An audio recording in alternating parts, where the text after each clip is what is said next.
must be lying, can it really be? Can't conceive it, can't believe it, but that's what they say. Slave no longer, this is Freedom Day. Freedom Day, it's Freedom Day. Throw those shackling chains away. Everybody that I see says it's really true, we're free.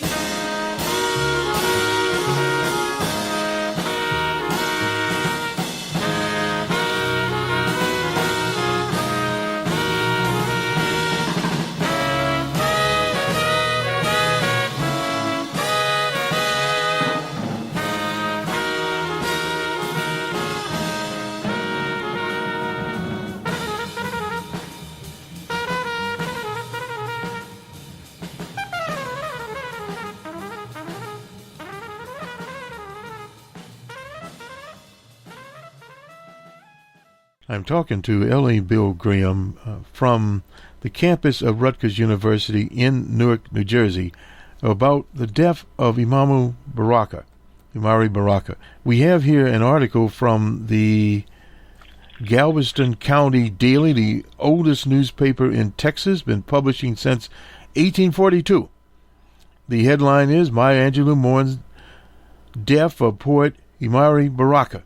Maya Angelou is mourning her friend amiri-baraka, and remembering him as a valiant poet whose private persona differed greatly from his fiery public image. He was very kind, he was very intelligent, and very funny, Angelou said on Friday during a telephone interview. Amiri-baraka, who Angelou had known for more than 40 years, died Thursday in Newark, New Jersey at age 76. Angelou said she was still reeling from his death. How we go on when the poet dies, she said. Angelou is one of many artists influenced by the work and political and cultural activism of Baraka, whose legend ranged from poetry and drama to his leadership in the 60s and 70s in the black arts movement. They followed different paths. Angelou read at the first inaugural of Bill Clinton, an invitation no White House executive would had presented to Baraka. Angelou said she didn't always agree with Baraka's criticism at times from his writing about Jews, gays, and whites, but she admired him not only for speaking his mind, but also for admitting mistakes and changing. She called it a quality of a Baraka who evolved from bohemianism to black nationalism to Marxism, shared with one of his heroes, Malcolm X. He had enough courage to say, "You remember what I was before." Well, I thought it was true at the time, but I don't believe that anymore, Angelou said. One of her favorite memories of Baraka was from a tribute to the late poet Langston Hughes. She and Baraka were photographed clasping hands and dancing in Harlem's Schomburg Center for the Research in Black Culture. That's marvelous. You know, that picture that you're referring to was in the New York Times, the Friday New York Times. They have a beautiful picture of Baraka and Maya Angelou dancing together at the Schomburg Center, what she says is totally. I totally agree with what Maya said. I mean, Mr. Baraka came to a class at Rutgers Newark, and it's a class. The professor was Dr. Lewis Porter. My good friend Dr. Lewis Porter, and Baraka really liked Dr. Porter, and when he came to Dr. Porter's class, he was relaxed, like you would never see him in public. He just came there and sit down and talk to us like we were sitting around sitting around a barber shop. We were laughing and cracking jokes and stuff, and it was beautiful to see him like that, because that was a side that most people didn't see. And I love that picture of Maya and Mr. Baraka dancing at the Schomburg. And he was that kind of guy. He was a real hipster. I mean, he said when he walked into a party in Newark, he'd walk in dancing. He'd walk in dancing. I mean, he was that kind of guy. He loved that. He enjoyed things like that, and that was something that you wouldn't know unless you knew him personally. That he did have. That he was that kind of person. He enjoyed life. And he enjoyed beautiful things in life, like being a hipster and being a good dancer and so on, and enjoying the company of a woman that knew how to dance too. So I really appreciate that. Well, Dr. Angelou definitely knew how to dance. There was no doubt about it. In fact, we have a picture of that on the marker of the program we are doing here. And I was just I'm looking at the same article you're referring to, writing in the Daily News of New York in 2002. Stanley Crotch, your friend, described Baraka's work since the late 60s as an incoherent, an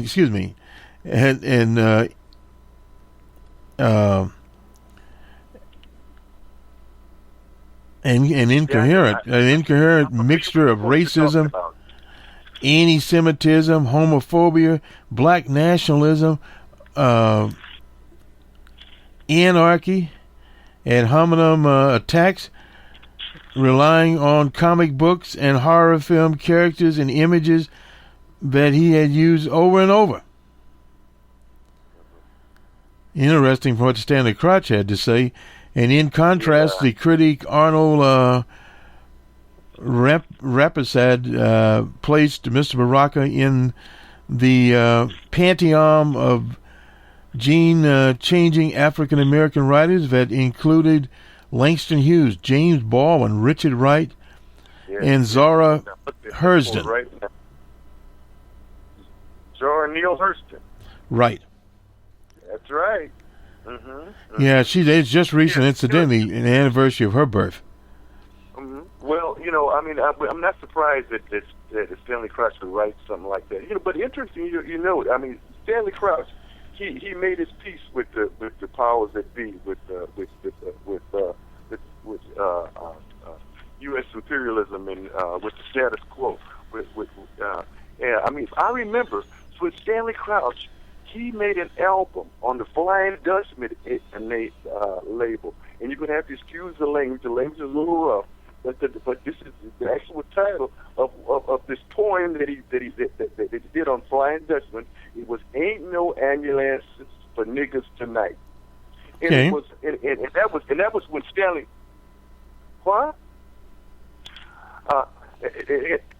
What was happening was that Stanley was it was a nationalist minded poem.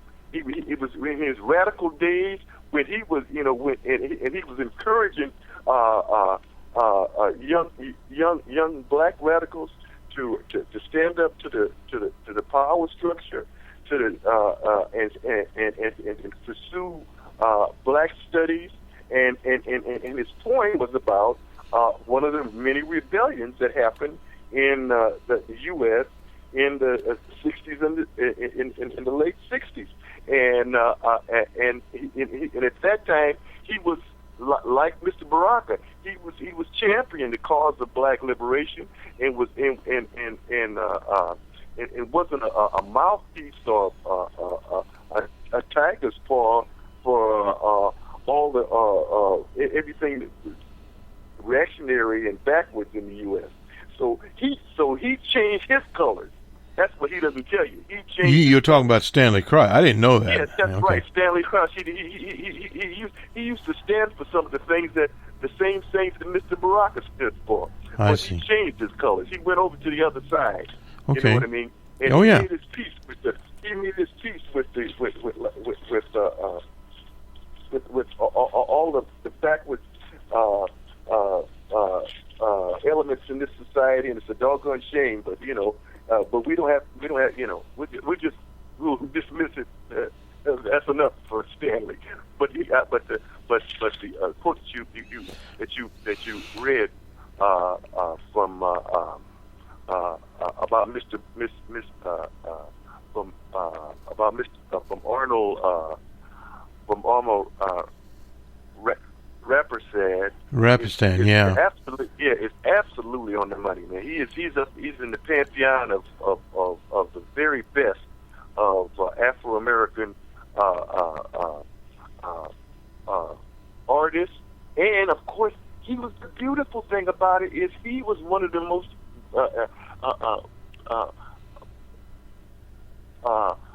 trend-setting expression of an artist that mixed politics and art, and he had a way of doing it, that affected everybody from the last poets to Gil Scott-Heron to many musicians, Archie Shepp, and people that he said it's legit to be a progressive thinking, radical thinking artist, and an artist at the same time. He said he made it legit for us to carry on that tradition, and we got to thank him down. We have to thank him on our knees to this day. Well, I agree with you there. Incidentally, L.A. on your associate Stanley Crotch, he was born down the street from you in 1945 on the 14th of December in Los Angeles. No. Yeah. I'm going to go change my birth certificate. Yeah. And let's see, he during the 70s, about the same time, you'd already moved then, he moved from California to New York, where he shared a loft with tenor saxist David Murray above the East Village Club. Yeah, I believe that. Called Tin Palace. He was a drummer for Murray and other musicians of the underground New York jazz loft scene. He was also a poet. Didn't know that. He released in 1969 an album. That's one you just talked about. The Flying on the Flying Dutchman jazz label. That's correct. Entitled "Ain't No Ambulance for Niggers."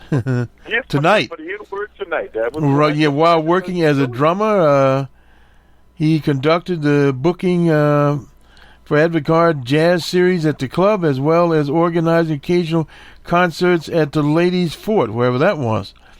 So this was Stanley Crotch. You're right. He did change over, and he's become a critic of the more progressive forms of jazz that is associated with the opinions of Albert Murray. Crotch was fired from Jazz Time following a controversial article putting the white man in change. Oh, boy. So I guess that's where he changed and decided to go the other way, the syndicated columnist for the Daily News. That tells you all you need to know right there.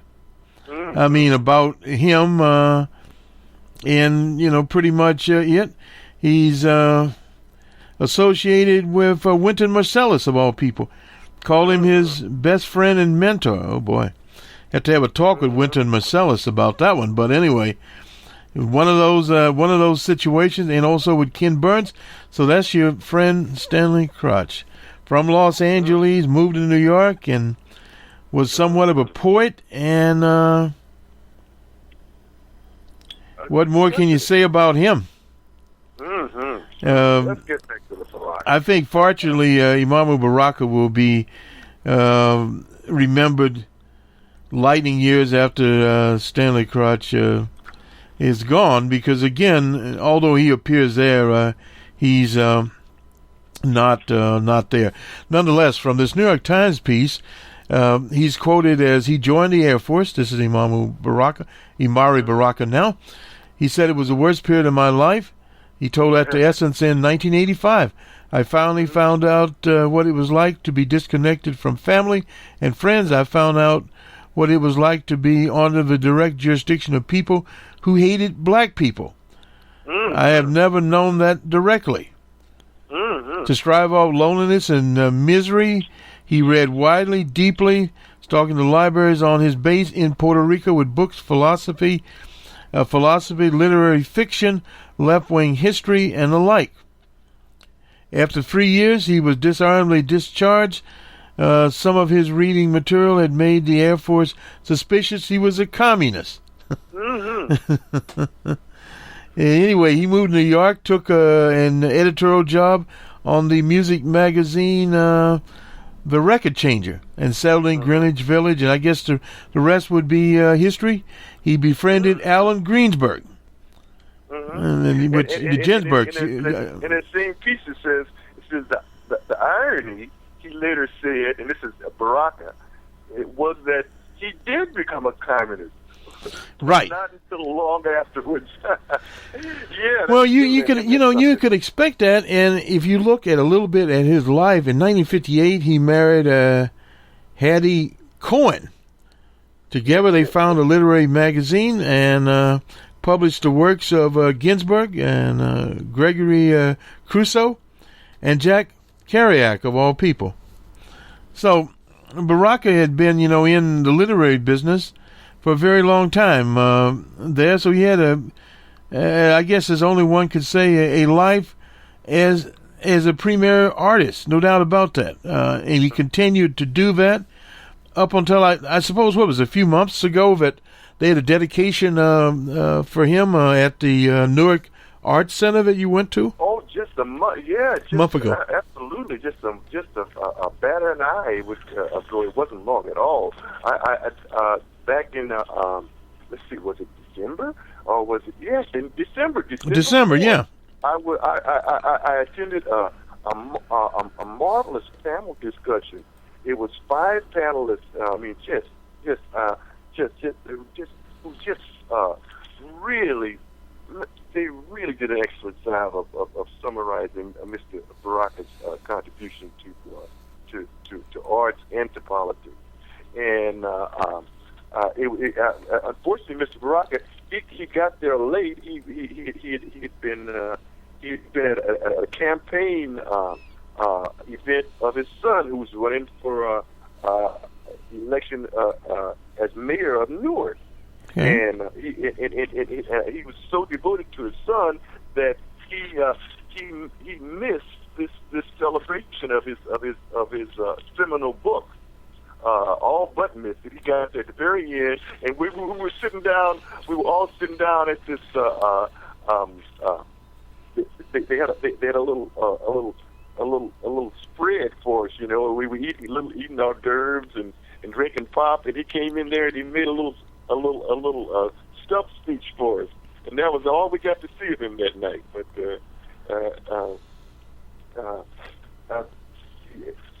so. Yes, absolutely. He fought all the way down to the end. And you know what I love what I love about let me just change. I want to change the subject from the New York Times. So the New York Times article is admirable, but in the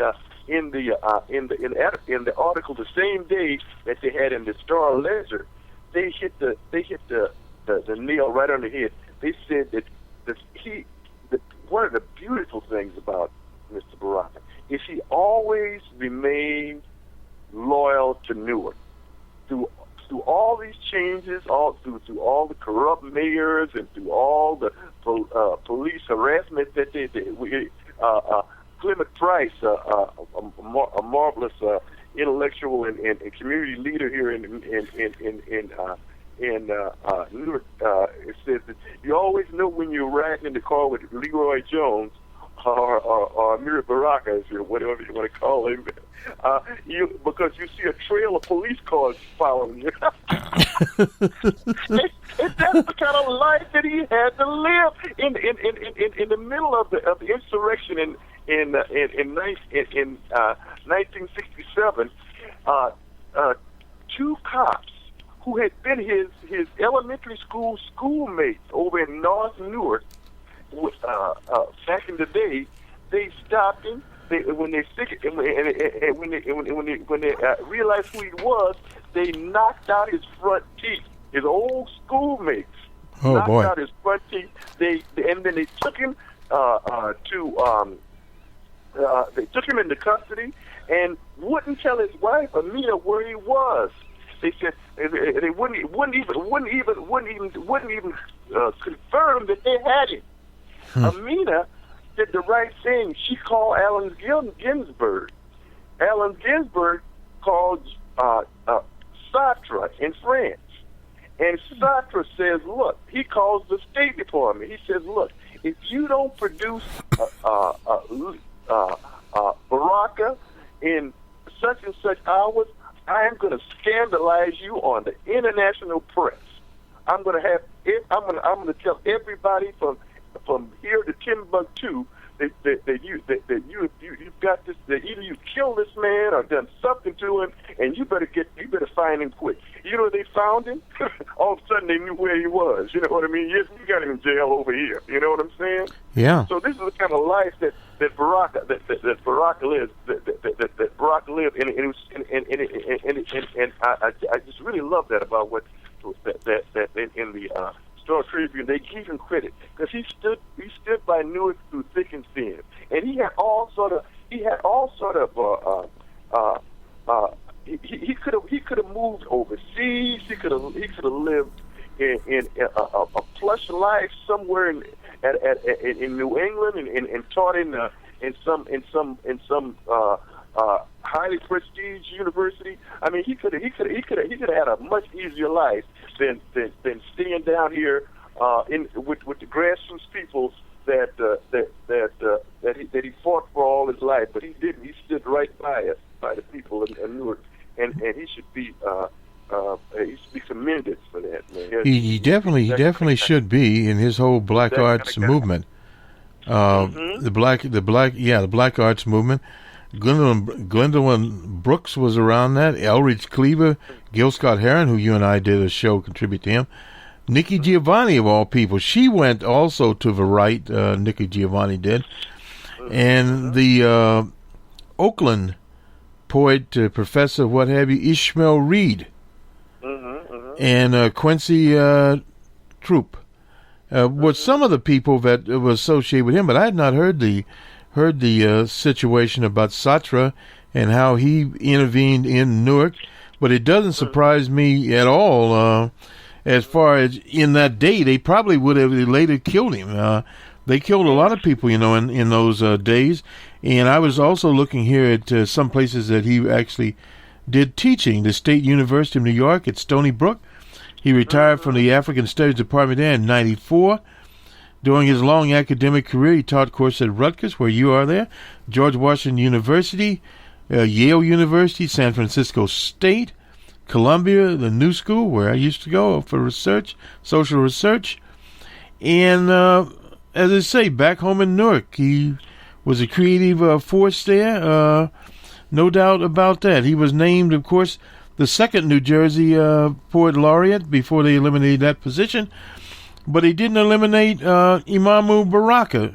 And he also had a Guggenheim fellowship and a National Endowment for the Arts, Faulkner Award, Rockefeller Foundation Award, and the Langston Hughes Award, which was him, the most important one from City College in New York. So he had a long list of achievements. I first met him in the early 70s. He was just on a speaking tour, and he spoke. Well, actually, that was not the first. Well, the second time I met him at the Black Political Convention in Gary, Indiana. That was a bit earlier, a couple of years, I believe, earlier. So I met him probably about 3 times overall. All of them at speaking engagements, not in intimate situations like where you were up close to him.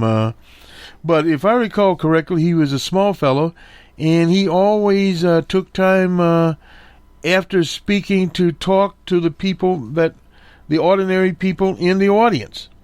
Of course, he read his works, but he talked, the ordinary people like myself, but nobody knew basically other than they were in the audience. And that was just about it. He was not one of these people that had more star power. I've not met Stanley Crotch, but I would assume that if he was giving a speech or something, he'd give a speech, and out the door he would go. Mm-hmm. And that's about it. From your friend, the Twitter King, Cory Booker, I'm reading here. This is from the Jersey paper. Having lost a father recently, I know how painful this can be. Booker said in a statement, my thoughts and prayers are with the children and the whole Baraka family after the loss. So numerous people here that talked about the works of amiri-baraka. And he definitely will long be remembered. You and I talked about his the poem that got him into a lot of trouble. What was it? Burn Down America? We talked about this earlier here. But that poem, if I recall correctly, was one that he had written and then recycled it for that event. That it was not published especially for the event of 9/11. That was a later reincarnation. In fact, we'll play it at the end of this deal here, and try to find also some of the newer things that he had talked about. I mean, more recent material from Baraka, because he was activist, I guess, up till almost the time that he went to the hospital to die, basically. So that, amazing fella. In the final minutes we have left, L.A., just kind of sum up your thoughts on the Black Arts movement that amiri-baraka created, organized, and that's one of the things to also remember. He was an organizer. He organized at the time for the election of Ken Gibson. He was a very good organizer, and as you said, the night that you met him, he had just been from a campaign deal for his son Roz, so he was still organizing, and he was still with the people.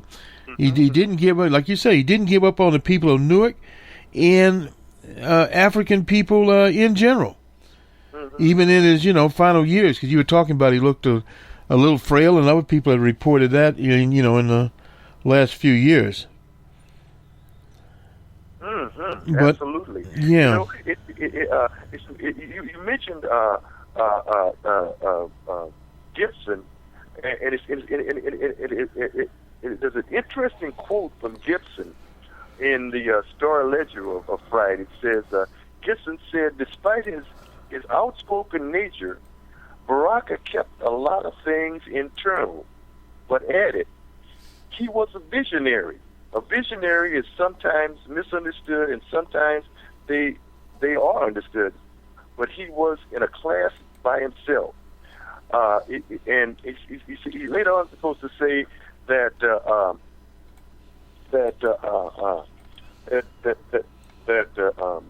Baraka was more of a, let's see, I want to quote it here. Let me see if I can find it.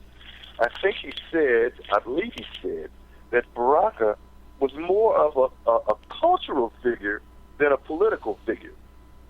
Let me see if I can find it. Yeah, I have it here, L.A. Here's the quote. He said he was really a man ahead of his time in many ways. This is by phone. He was a spiritual leader of the group that we put together to develop Black and Puerto Rican Convention. And he goes on to say, Gibson said, despite his outspoken nature, Baraka kept a lot of things internal. That's what you were talking about. He was a visionary, and a visionary is sometimes misunderstood, sometimes they are understood. But he was in a class by himself. Yeah, but just before that, he said he was much more artist than political, and that was his nature, Gibson said. But I never lost respect for him, and he never lost respect for me. Now, he says, there's a certain amount of truth to that. Now, here's something else. Now, in the Friday New York Times article, it says something that chimes right in there. It says, chimes right in with that.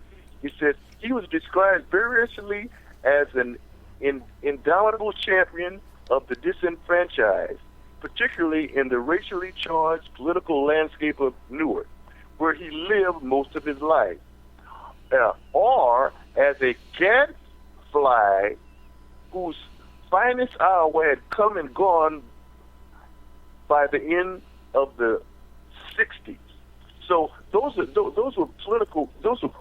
criticisms of Mr. Baraka, and there is a little kernel of truth in both of those criticisms. But here's one thing that they didn't say, is that Mr. Baraka, sometimes his ideas were sort of garbled, and he was known to almost say anything. You never knew what he was going to say at any particular time, because you could never count on what would come out of his mouth. But here's the beautiful thing about it. When the barricades went down, he would always be on the side of the people. He was like James Brown. James Brown certainly had his defects of character, but he always when he sang a song like Santa Claus Goes Straight to the Ghetto, he meant it from his heart. He never separated himself from the people that he loved, from the grassroots black people. So it was with Mr. Baraka. Sometimes what he said or his ideas were not on the money. They weren't not right on the money. But when, like I say, when the barricades went down, he'd be right there with the masses, shoulder to shoulder, just like he was in '67. He was running around when those cops caught him and knocked his teeth out. He was running around in a Volkswagen,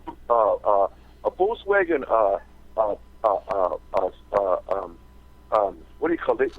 Bug. Those station wagons. Oh, van.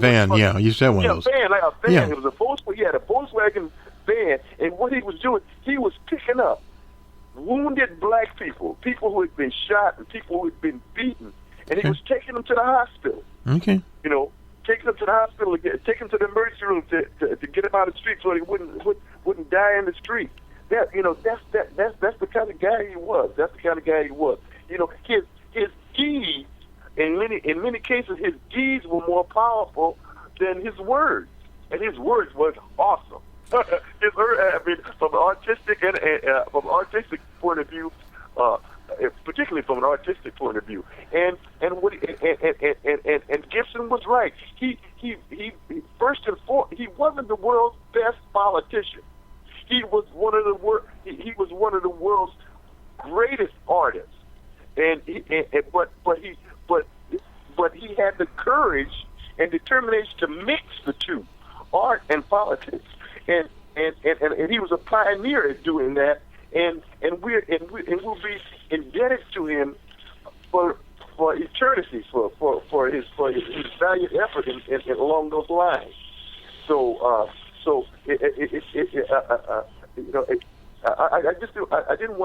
I don't want her to smooth over the criticisms of Mr. Baraka, because there were criticisms, and sometimes there was a bit of validity to some of the criticisms of it. But they don't give him his due. They don't give him his due. They don't give him credit for standing by the people that he grew up with and loved all his life, and they don't give him his due for being an activist. That, as I say,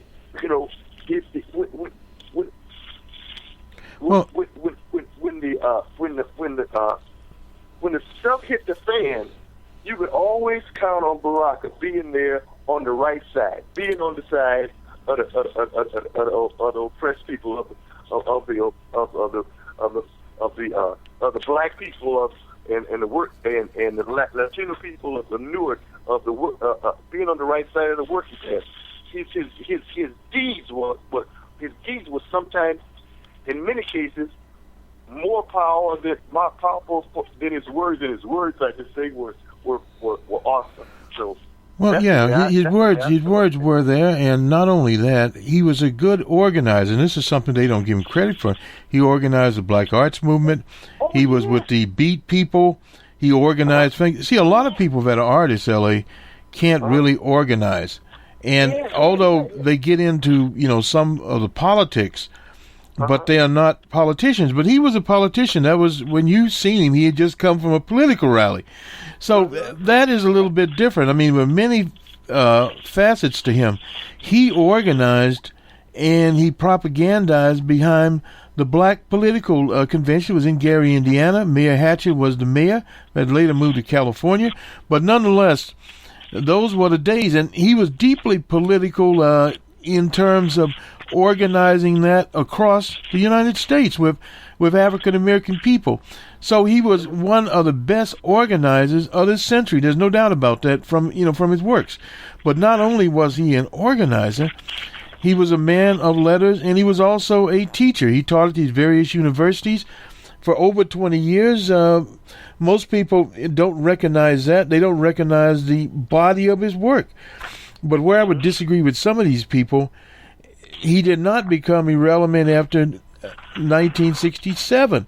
In fact, he became more relevant because in the 70s, it was a pivotal time for African-American people because that set the stage for Shirley Chisholm's national campaign for the inclusion of more African-Americans in quote-unquote American politics, and later in the 80s of Jesse Jackson's campaigns. So without him, you really would not have any Barack Obama in the White House today. So his work was very, very critical, his organization work, and it was beyond just writing a few poems and a few beats that would be in some literary journal or that, but he took it to the peoples. He was about people's art. So that that made him a little bit different from, say, Stanley Crotch. Stanley Crotch went one way.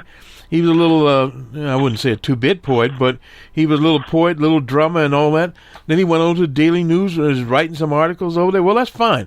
But as far as I know, Stanley had never organized a telephone booth or a voter registration drive. And these are things that Baraka was doing when you met him, and still working on it, into his 70s, late 70s. So, I mean, they just can't dismiss this man as, well, he did something in, 1967, got his teeth knocked out, blum, blum, blum. And by 1970, he was finished. They wanted him to be finished, but he wasn't. He was here in the 80s, he was here in the 90s, and he was here in the 2000s. So just recently, into 2014, I mean, when you saw him the last of 2013, he was still doing the work. So that's a little bit different from some, say some guy. They say that a lot of some of the older warriors, that they did their fighting in the 60s. Now some of them did do their fighting in the 60s and in the 70s, and they pretty much were forced out or whatever, or they switched sides or whatever the situation might be. But that was not him. That man continually fought, and he was in revolutionary politics, we'll call it, with the movement as he was in the civil rights. But later he was, running, helping his son's campaign. And probably, no doubt, without him, his son would have not had a campaign or a political career. I'm talking about Raz Baraka. So, those are relevant things. That would be like saying, well, Raz is not relevant in 2014. Yes, he is. He's very relevant there, and we'll see how the campaign turns out. Anyway, L.A., we'll let you have the last words. Well, I want to say that Mr. Baraka, he the beautiful thing about it is he took to heart the title of one of jazz great Max Roach, the great jazz drummer Max Roach. He made an album called We Insist, and it was and he had his collaborator Abby Lincoln. It was a marvelous album, marvelous jazz album. And that was what's so great about Mr. Baraka. He insisted. He didn't care. He didn't wait for anybody to crown him as a. He just started to doing it. He said, "Look, I am a legitimate jazz critic." When there were few jazz critics were few and in between. There was this division of labor in jazz where the jazz musicians were the ground troops that they were the people that are out there actually producing the product, and all the thinking was done by white people. All the critics were white. Well, Baraka said, "To hell with that! I'm a critic." And he declared himself a critic and started doing it, and everybody had to accept it because that's what he did. And in so many cases, that was what he was. He was a guy who just said, "Look, I'm going to do it, and I'm legit because because here I am doing like when his first wife." He started a publishing company. Right. That was the way he was. He didn't wait for anybody else to say, "Okay, you can do it now, or I'll hire you." He said, "No, I'm going to go out and do it." And that's what he did time and time again. He went out and did it and said, "Look, I insist that we have freedom. I insist that I'm a legitimate jazz critic. I'm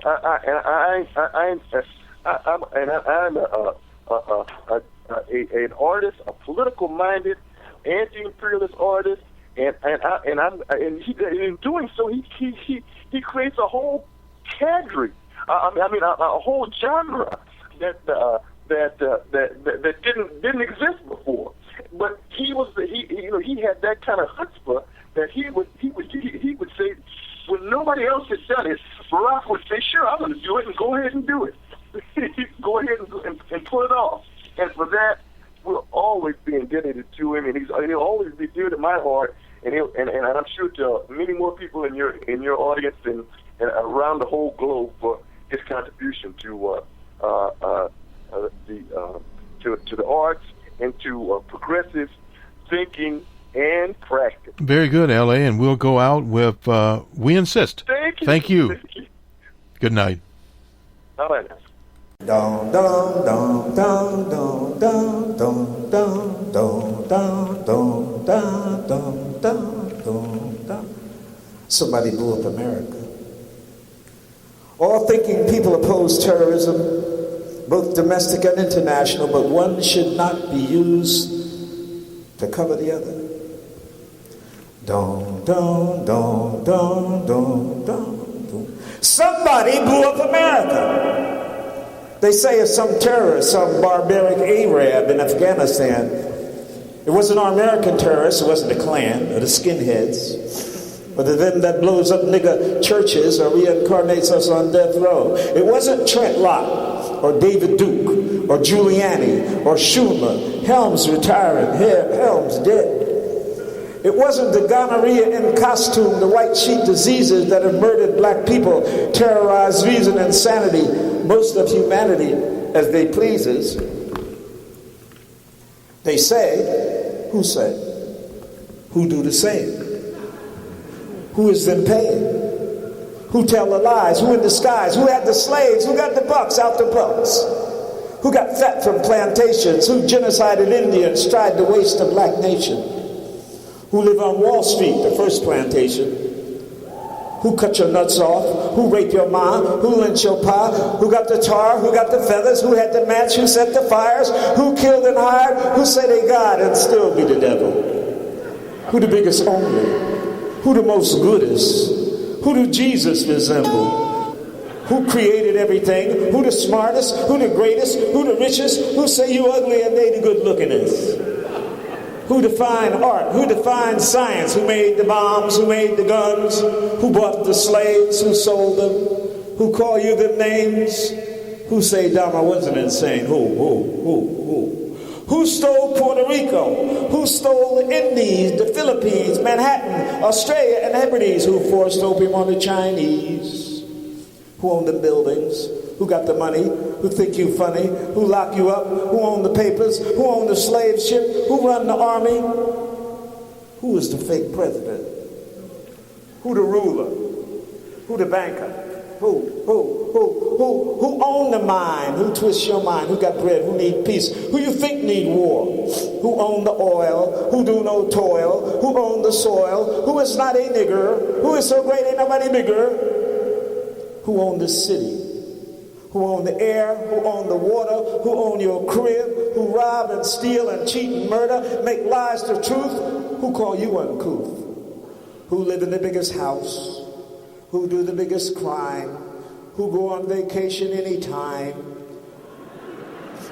Who kill the most niggas? Who kill the most Jews? Who kill the most Italians? Who kill the most Irish? Who kill the most Africans? Who kill the most Japanese? Who kill the most Latinos? Who own the ocean? Who own the airplanes? Who own the malls? Who own television? Who own radio? Who own what ain't even known to be owned?